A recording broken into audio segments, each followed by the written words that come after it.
theory. I've lived it in the mud, the chaos, and the moments nobody writes about. This show is the truth, raw, unfiltered, and built for leaders who actually give a damn. If you're ready to grow, ready to own your own story, and ready to lead from the front, you're in the right place. Speak up, show up, lead. Let's get into it. Hello, everybody. And so today we're going to do, it is a Speak Up, Show Up, Lead edition, but we're going to be doing it a Growth Forge edition. I'm your host, JJ Hardy, and I'm here today with my co-host for the Growth Forge conversations, and his name is Lil Saint. Vic, aka the Lil Saint, and I'll probably call him Vic throughout most of the show. Just so I wanted to make sure we noticed that we talked about that. But today we're going to be talking about. So Vic and I are reading a book together, and it's called "The Laws of Leadership," and it's like this. It's by Robert Greene. We had a conversation. Laws of Human Nature. Laws of Human Nature. The version I'm reading is called "The Concise Laws of Human Nature." It's by Robert Greene, and it's a really, really good book. We went over the first chapter about a month ago ish, maybe 2 months ago, but today we're going to be going over chapter 2. And that is actually, it talks about how to develop empathy, but it talks a lot about the opposite of that, which is actually narcissism. So this episode is called Empathy versus Narcissism. So Vic, do you want to get us started? You want me to go ahead and get us started real quick? I'll go ahead and get us started.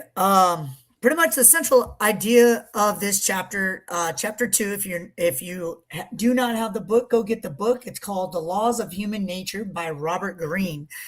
And we're on chapter 2, and the central idea of this chapter is that everyone is naturally self-absorbed to some degree.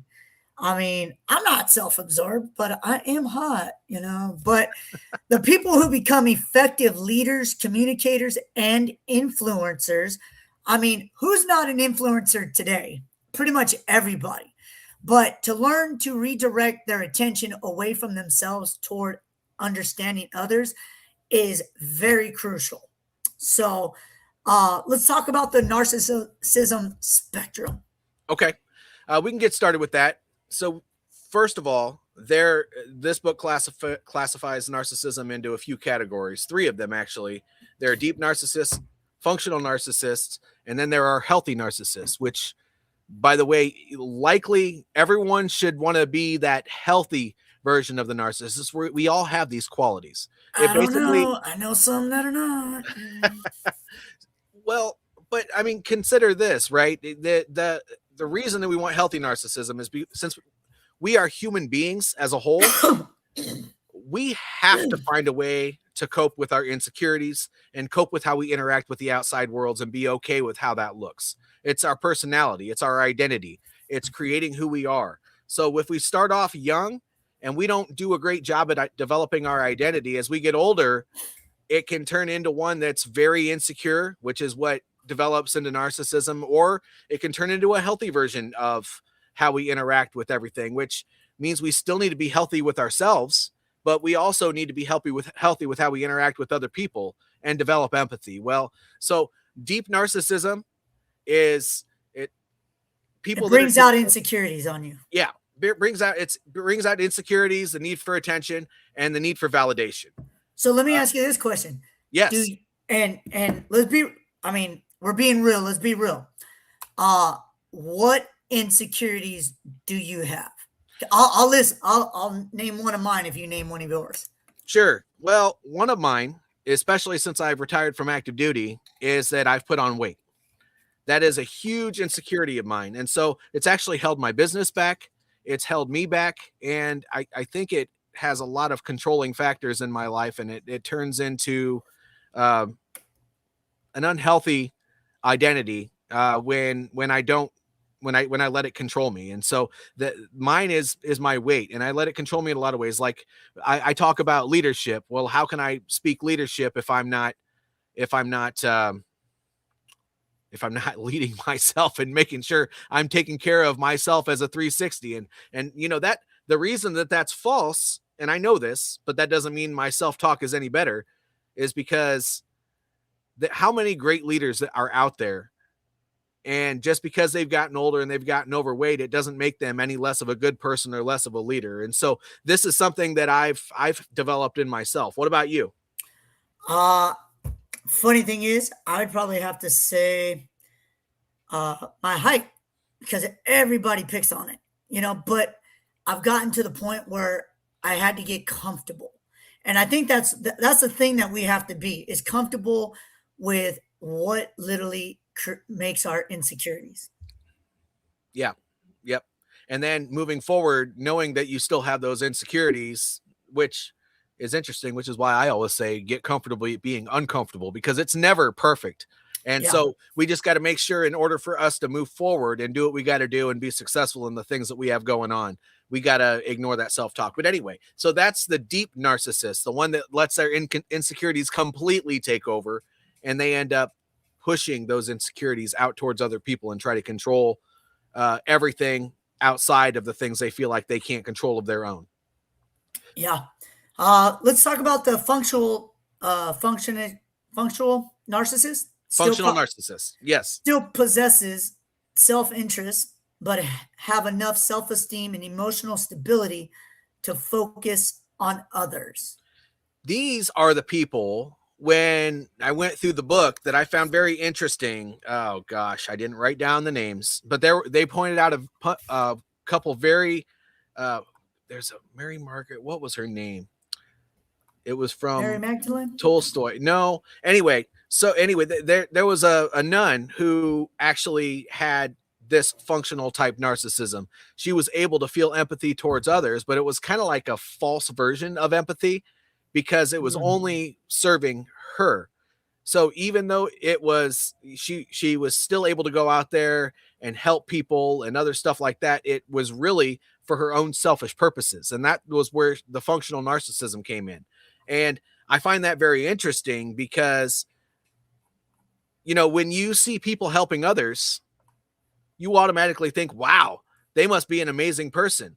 But I think that the functional narcissists make up a majority of the population, because when you pull back the curtain and start seeing the real person, I found these people when I was serving in the military all the time. They actually are very, very, very, very, very self-serving and hard to be around. But they can hide it in public. And so these were the people when I was on active duty, that when we were in garrison, which is just our day-to-day workings, they were awesome. They were high performers. They rose through the ranks. They did all the right things all the time. But when you took them out to the field, or you deployed to a combat environment with them, and you started spending all of your time with one another, they almost imploded the entire operation, because they were just so selfish. Once you start seeing the real identity of that person, it's not super fantastic. Do you have any experience with this? I've always, and let me ask you this question. When you hear the words "a servant's heart," what does that tell you? They want to do things for other people. These are the people that I find out there that are volunteering, that they start coaching businesses and stuff like that, because they want to go out there and help other people solve problems. Maybe even consulting businesses, because they do the same thing. But your heart is not in taking care of you. Perfect example are those people. I served a career in the military, so I have to use my experience, right? But the perfect example would be those people, like I'm not tooting my own horn, but it kind of like me, where until late in my career, I was so focused on helping other people accomplish their goals, I never even started my degree. And everyone said, you can get promoted faster, you can do what you got to do, you'll make sergeant major, you make all of this if you get your degree. Well, I actually never got my degree while I was in the military. I ended up I got to the point where I had the opportunity to become a warrant officer, and I ended up having to get 60 college credits for that. I got more than that while I was on active duty, but I did exactly what I had to do, and then I went and put in my warrant officer packet and got picked up. So, oftentimes what happens when person has a servant heart is they actually forget about their personal needs and they focus more on helping other people. Not saying they should be a martyr, but there's a balance that you have to keep there if you don't want to implode. I think it comes back twofold because number one, you can give and give and give and give and put your stuff on the back burner. And then at the end of the day, be like, well, I put all my stuff on the back burner for you. Da, da, da, da. So like, yeah, you can't be a martyr. Me, exactly. So I'm always being told, Vic, you got a servant's heart, and I love helping people. I do. I really love helping people. And that's why I do what I do. That's why I pretty much feel like why I became a DJ, because when I DJ, I want people to forget about their problems. I want people to just have a good time, that moment, be in the present, and just enjoy what's going on around them, So yeah, I think everybody tells me I have a servant's heart. So I kind of feel like that's a functional narcissist. Yeah. I think it's closer to healthy narcissist, but it's still functional. I think it's a little bit of both. I think, and let me be clear, the examples that were put out in this book is that this is a very complicated topic. On one day you could display all the signs of a deep narcissist, and then the very next day you can show all the signs of a healthy narcissist. But when people are classified a specific way, it's because the majority of the time those are the qualities that they show. And then usually the more empathetic people, which we'll talk about a little bit later in the show here, those are the ones that are the healthy narcissists most of the time, because they want to give back to others and be a functioning part of their community. But let's talk about that healthy narcissism for a second. You want to read the definition there, Vic? Having a strong sense of self that allows them to empathize, connect, and lead effectively. Empathize, connect, and lead effectively. Does that sound like somebody who is self-absorbed? Not at all. No, they're selfless. They're selfless. Yeah, these are the selfless type people. These are the people who probably learned early on in their childhood, which we'll talk about a little bit more here in a little bit. But these are the ones that were able to come up with the coping mechanisms that allowed for enough self-love that they could go out and show love towards others. And very important. Very important. So the key difference, it isn't self-love. It's whether your attention is directed inward or it's directed outward. My favorite pastime, eating while talking. Eating. Oh, I know. Trust me. I remember when I first met you and that other group we were in, you were always eating, brother. Always. Yep. Yep. So interesting topic here. Why do we always become self-absorbed, do you think? We're humans.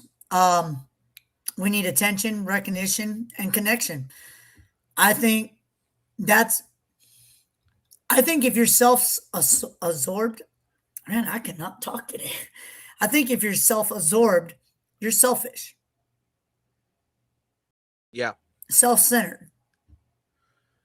Well, and they're based off of the readings, the problem occurs when you're protecting your self-image and it becomes your primary focus. When you need to, kind of like the overweight issue I was talking about, when I'm out there and I'm not doing my best, it's because I'm worried about what people think of me, which is a very unhealthy way to live your life.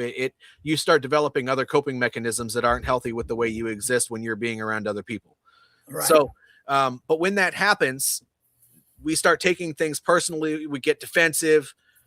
We are constantly seeking validation, and we struggle to truly see other people and actually help other people if that's what we want to do. And it takes us, for people like me and Vic here, it kind of takes our eyes out of the prize when we start focusing on our insecurities. And that's not a healthy way to exist when you're around other people.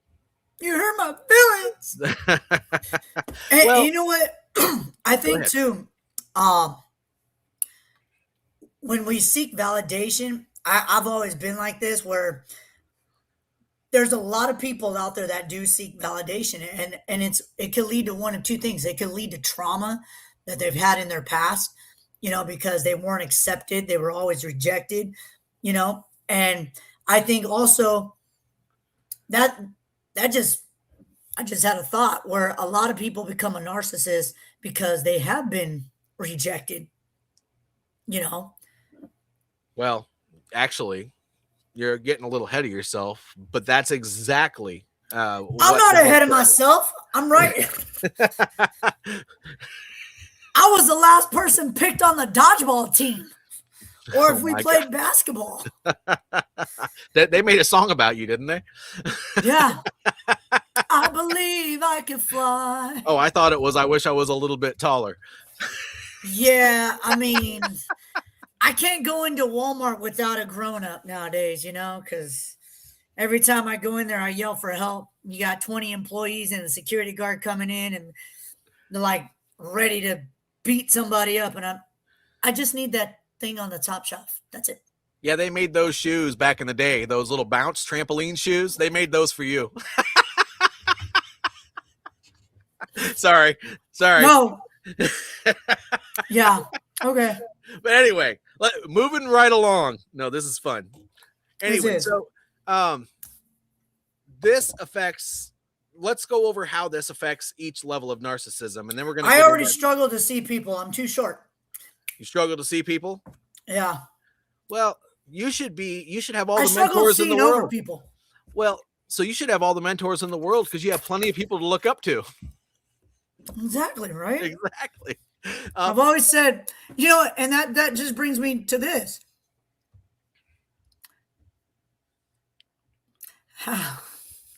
Sorry, I'm gonna quit picking on you, brother. How does short people feel about this? I mean, like, literally, I've always wanted to date a person shorter than me to actually feel tall and be looked up to. Yeah.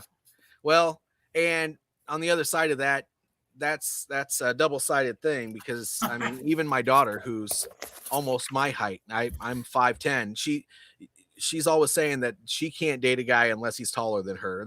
That's a real thing. It's an insecurity. We may be making fun of it right now, but I will ask that. Put in the comments below wherever you're seeing this. If you are overweight or you are a very, very short person, or maybe if you're a really tall person, what insecurities do you have that come with those things? Do they affect your day-to-day life? I'd be curious to hear what people have to say about that.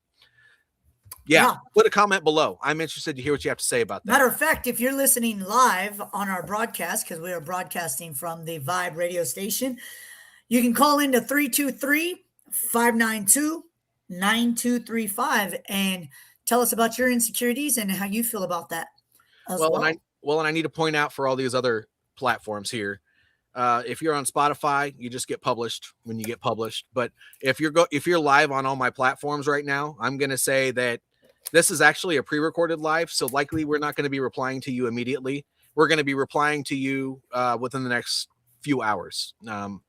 So just keep that in mind. But no, so let's talk about how this affects all the level of narcissism, and then we're going to get all the level of narcissist, and then we're going to get into how we can transform narcissism into empathy. So Greene, with Deep Narcissists, Greene talks about several traits. Let me see. I'm going to go into my notes here. So he talks about how you're easily offended, how you seek constant attention, and you're envious of others, play the victim, manipulative, making everything about themselves, using empathy as a weapon to identify weakness. And if you think about that is actually, it's not about anybody else at all. It's all about them. They're worried about how everything in life affects them. And honestly, because one of those traits is that they're playing the victim, everything is going to make them feel less about themselves, which means they're going to be lashing out towards other people. Yeah. And do you feel that's why people,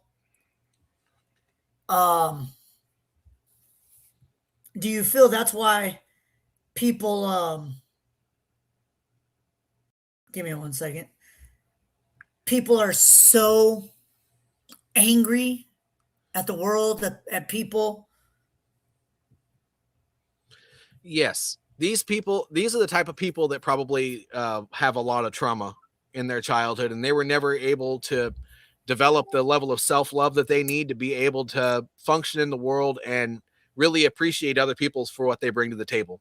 So, I mean, the answer to your question, I truly believe that the anger comes from a place of a lack of being able to understand how they exist in the world and feeling like everything is against them. Because I've come across a lot of people that, and I'm going to use my son as an example. I don't know if he's listening, but I love you, Aiden, Bryce, and Ezra. But ever since my mom passed away, he has become the most angriest person that ever. He wasn't like that, and I feel like it's a chip on his shoulder.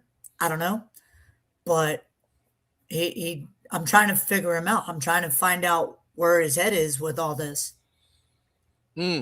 Well, that takes a certain level of understanding, and especially since that wasn't that long ago. I don't think that's necessarily narcissism as it is.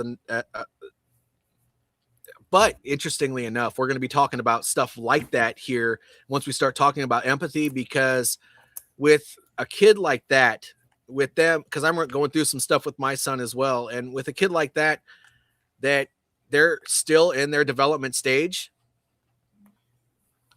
they don't really have a good grasp on where they even fit in the world. So any small thing that throws them off could make them very angry, but a big thing like that could cause a lot of confusion and make them even more cause a lot of confusion and even make them more upset.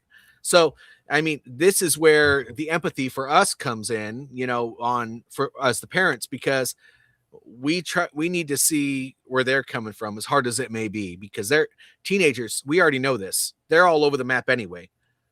They're trying to figure themselves out. So the hardest thing to do in the world as a parent is to lead somebody who doesn't understand who they are or what even they want to do with the world. So that's a tough one.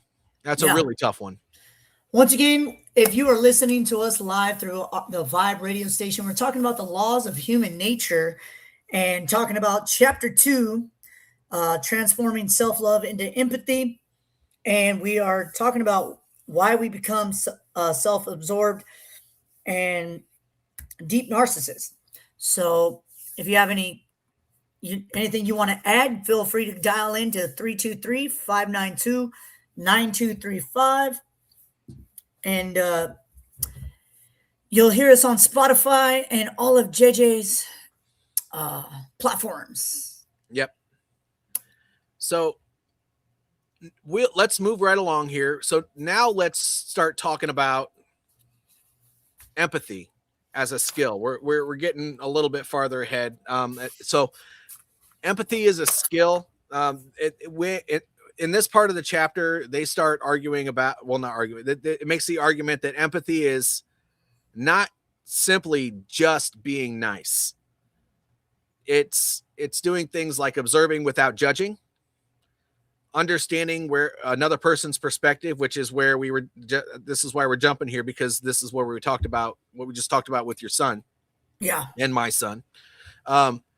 Reading moods, emotions, and motivations. Oh boy, with a teenager. Yeah, right. Yeah. Do we got any teenagers out there in the house? I mean, like literally, we might need some examples on this one. But also the ability to adapt your communication based on what others need. And I think that adaptation, meeting people where they are, is the biggest skill in empathy, because, without being able to meet people where they are, you are probably a lot more in the lane of a unhealthy version of a narcissist, probably either functional or deep, rather than a healthy narcissist. Right. In my opinion. That's not part of my notes. That's an observation. If you're not able to meet people where they are, you're going to have a really, really hard time, especially if you're trying to run a business, be in a leadership position at work, have deep, meaningful friendships. I mean, those are all things that are going to be a struggle for you. Well, a lot of people can't meet me where I'm at. Dude, I'm only 5'2". I tell you what, in high school, you could have been a cheerleader at the top of the pyramid. Hey, okay. I'm dead. Well, so let's break that down into, he breaks empathy into 3 forms, and we'll just hit these real quick. Do you want to read those, Vic, or you want me to go over them? I'll let you read the first one. So visceral empathy. And visceral empathy is reading emotions, moods, body language, tone, and energy. And when I think of that, gosh, I studied this in the military. I had to take classes on it, because when you are dealing with other people, especially your soldiers, when you're in combat, body language is everything. Tone is everything. If somebody is sitting like this and crossing their arms while you're talking to them, that just says they don't care. Well, it's not that they don't care. It's that they feel like something that you're doing or saying is an affront to them. And so they're going to be defensive, and they might not care at that point, because they feel like either you're talking at them, or you're being pushy with what you're saying, or you're making the conversation about you, and it's not about them, and it's not about helping. It's about hurting, whatever the case may be. The tone is everything. If you're always talking in a tone where you feel like you're yelling at somebody else, or whatever the case may be, people are going to they're going to take that, and they're going to be very defensive. They're going to cross their arms and do whatever. But if you're talking in a tone where it's one that people can meet you at, and it's going to be comfortable or whatever, it's a lot better. Eye contact, when you walk up to somebody, you shake their hand. All of these things are very, very important. But when it comes to meeting people where they are, the visceral side of things is not the stuff that's always said. It's about how you compose yourself. It's your demeanor. Yep, your overall demeanor. Go ahead and go into the next one. All right. Analytic empathy. I printed my notes out. That's done. Analytic empathy. Understanding a person's history, values, motivation, and patterns. Let's talk about this one for a minute, because I feel whenever you get into a relationship or something, do you ever feel you should know the person's history of their past relationships? Maybe later. Yeah. Maybe later. I mean, I don't think at first that you need to get to know that person and who they are, on the surface level, and maybe a little deeper, but it's not about their past. It's about who they are right now before you start digging into their past. That's with like a romantic relationship, even a friendship, really. I mean, it's not even when it's a friendship. I don't think the past is any of your business unless that person wants to bring it to you. And actually, I think a relationship is the same way. I think that once that trust is developed, people are going to be more likely to bring their past to you, but you have to appreciate each other for who you are now first. Right. All right. And what about their values? How do you feel about their values? I always ask the question, what are your top 5 core values? Okay. Well, what are yours? I can tell you mine. I developed mine for my business. I even created a framework and an assessment for it. Tell us. Yeah. So mine, I developed the voices framework. These are also the pillars in my business. I ran everything through this lens. So voices, vision, ownership, integrity, communication. So being an effective communicator, empathy, but also that heart that you talked about earlier, that servant heart, that servant leadership. So those are the values that I live by. Those are the values that I operate my business with. Those are the values that I use when I'm helping other people. So that's what I've come up with. So mine would be communication, loyalty, honesty, integrity. So those are my 4. I got one more. I can't remember what the 5th one was. It's all good, but I mean, very similar. And Yeah. and that's probably one of the reasons why you and I get along so well. But at the heart of analytic empathy, to me, let's look at this from a leadership perspective. If you develop the ability to lead others, and you are good enough, you're able to lead yourself, and you've developed that identity that you're okay with yourself, and you want to take that next level and lead other people. Yeah. I think that analytic empathy is understanding the strengths and weaknesses and the values of other people, so that you can figure out where they fit on your team, but also understanding those in your clients, or understanding those with your peers and your boss is also it's equally as important, because if you don't understand how to approach those people that you surround yourself with, you're going to have a very, very difficult time engaging with those people. Right. So that's my thoughts on that. Okay. So let's go to empathetic skill developing. Or we talked about that just now, huh? Empathetic skill, developing feedback loops to test whether your understanding of others is accurate. That is interesting. So that is where you check in with people. Yes. And see, I always find myself checking in with people all the time. And I think this goes deeper, checking in. It's not just, hey, are we okay? Is everything okay? It's more of, how can I be there for you on a more deeper level? Correct. And from a leadership perspective, right? When you start dealing with other people, maybe you're at work, maybe you own a business, whatever the case may be, I think developing a feedback loop is important, because if you feel like you understand somebody and you understand their values and you understand their motivations and all the stuff that we talked about before, then you need to have them check in with you and you check in with them. You need to develop a system for you guys to constantly engage with one another, so that you can test that theory. But the funny thing is, go ahead. No, go ahead. Finish. Well, so the only thing I was going to add to that is that, it's not just important to understand those people. If they're ever going to trust you and care about you at the same level and have that healthy work environment or healthy relationship, whatever the case may be, it doesn't have to be at work, it can be in your personal life too, then they also need to understand the same things about you. Mm-hmm. And you need to make a safe space for that. Yeah. So, and I know we do this periodically, where there'll be times where we don't talk for like months. Yeah. And the funny thing is, every time we do talk, we come back around the conversation that we left off on. Yeah. And that's true. That's how you know you have a real friend, by the way, because you can pick right up where you left off, even though you haven't talked in a while.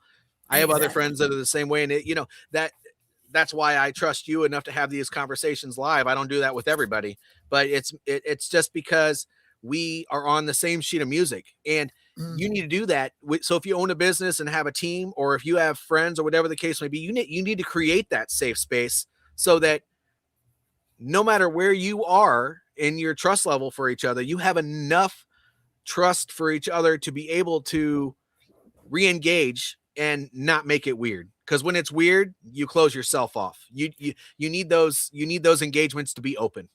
And see, the funny thing is too, with my team, I'm always open with them, especially one of my team members. For a minute there, some stuff happened, and I was kind of standoffish, but then she opened up. She's like, no, I want to help you build this. I want to do this. I want to do that. And I was like, all right, cool. So it's always good to have, like you said, that open communication and everything. So always be checking in. ABC, always be checking, not always be closing. Well, Boom. depends on what you do for a living. but all of this will help you close, because oftentimes it doesn't matter whether you're in sales of a product or sales for yourself. It's about relationships, and you can't create relationships if you're not good with yourself and you don't believe in what you're talking about. So let's go ahead and close this out. What are your takeaways from this, Vic? I mean, you can use the notes, or we can just talk through it. That's up to you. I want to start paying more attention to how people are feeling, you know. To be honest, and their body language. No, wait, how people are feeling and their unspoken concerns. I think those two right there are the most hardest things ever, because number one, there's conversations that do need to be have that people are not willing to have them. Mm-hmm. They're hard conversations. Like if I say, "Hey, JJ, how are you feeling? How are we as friends? How's our friendship?" You can come back and dump on me and be like, "Leo, look, this is how I feel. This is how you've been. You say you're going to do this, but you end up doing this, and da da da da da." And yes, it's going to hurt.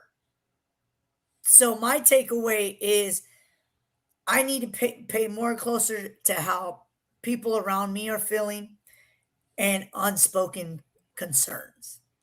Yeah. That's what, and lately, I'm going to tell you right now, I've been having conversations with people that I need to learn that, because, and no matter, and I'll tell you guys right now that no matter how much it hurts to hear words like that, to hear how somebody's feeling towards you, take it, because it can change relationships. Information changes situations. Information changes relationships. Information changes financial situations.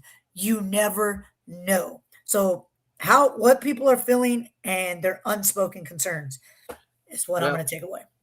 Well, actually, to comment on what you just said, I think that those are the people that I want to surround myself with anyway, because I know I'm not perfect, and I know my interactions are not always perfect, but I think that having people that surround you that are willing to give you honest feedback, not what you want to hear, but what you need to hear, is going to help you become better. It helps me become better all the time. As a matter of fact, me telling people what my insecurities are and them giving me the honest feedback on it helps me understand that I'm stupid for making up a bunch of dumb stuff in my mind sometimes. I just need to cut out the noise and do what I got to do. But my key takeaway from this is that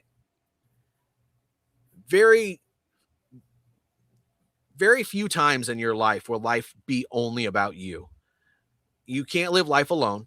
You can't isolate in your house. You can't just, only live by yourself for yourself all the time. At some point, you need to develop relationships so that you can have that person to lean on and have that person lean on you. And if you're not willing to do that, whether you have a business or you're trying to work your way up at work or whatever the case may be, you're going to be stuck where you are. Nothing changes unless you change something. And so with what we just talked about today, that means learning how to meet other people where they are so that you can develop those meaningful relationships. And honestly, I think the one thing that I struggle with the most when it comes to that is, ever since I got out of the military, military people talk a certain way. Yeah. And it's very brash. It's very clear and concise. And it's very forward. And so a lot of people in the civilian world that I have noticed so far, and if you're listening this and you are a civilian, I need you to take this with a grain of salt, but listen to it. It is hard for a military person to talk to a civilian because of that, because everybody, it seems like they want a loving, cuddly interaction with every person they come into contact with. And military people just aren't built that way. I'm working on it. I'm trying very hard, but this is the one thing that I know that I have to work on, because if I'm going to be living for other people, then I need to meet them where they are. And if that's where they are, well, then I guess I got to do something different. Hey, JJ, you want to cuddle? Hey, baby. Hey. So, okay. yeah, Um, so I have learned, and you know what?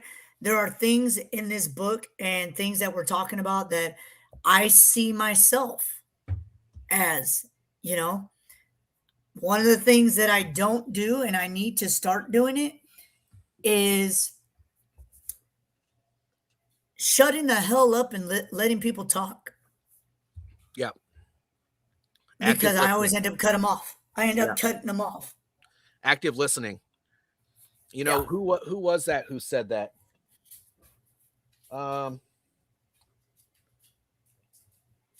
Stephen Covey.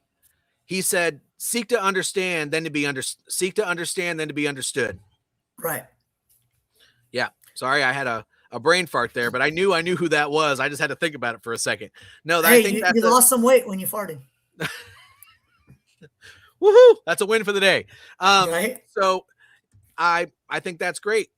Vic, I think it's time for us to go ahead and close this out. But I want to tell everybody thank you. This is going to be happening. We're going to try to do this weekly, maybe bi-weekly. We haven't really come up with our timeline yet. We'll let you know in a post after we're done with this. But just let us know what you think about these things as we dig into these topics. Pose whatever questions you want to. But also, if you want to follow along, you need to like this post. You need to subscribe to wherever you're seeing this, and you need to leave comments below so we know how you feel. Yeah. Thank you, everybody. Vic, thank you for joining me today, and more to follow. And we'll see you all next time. All righty, guys. That is it for us on the Vibe radio station. So catch us every week or month